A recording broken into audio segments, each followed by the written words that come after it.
Во овој видео ќе објасниме работа на повреда по супозиција длабоко секотина на долен екстремитет со обилно крварење. При пристигнување до повредениот, прво го прашуваме каде чувствува болка. Потоа го поставуваме во легната позиција и ја подкриваме повредената нога.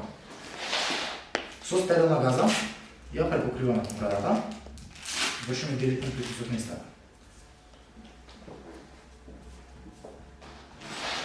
Вршиме преврска со завој. Започнуваме во горниот дел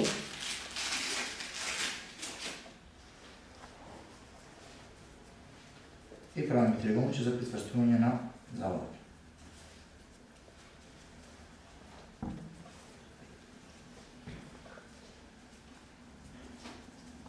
Потоа правиме компресија со друг завој со цел да го запреме крварењето. Доколку крварењето не запира, можеме да додадеме уште еден завој, а доколку самата преврска е многу стегната или имаме оштетена циркулација, самата преврска ќе ја раздававаме со цел да добиеме поголема циркулација.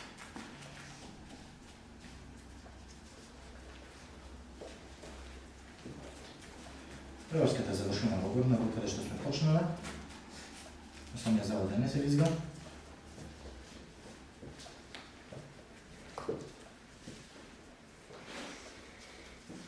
За цело време ја придржуваме за 2 соседни зглова.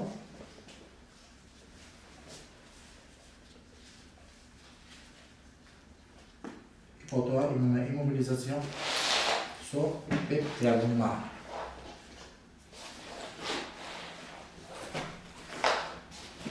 Каде што? Првата ја поставуваме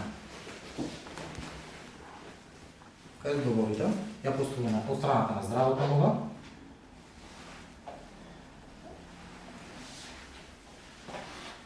и имобилизираме оформуваме буквата така.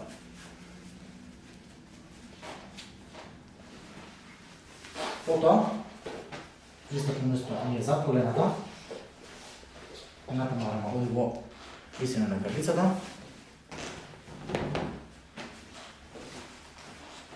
другата марама оди над самото колено,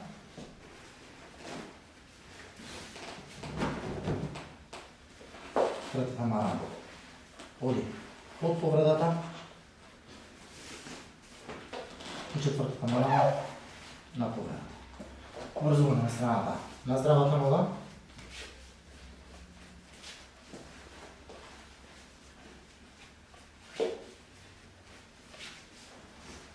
и цело време гледаме повредата да не ни биде притисната со марамите.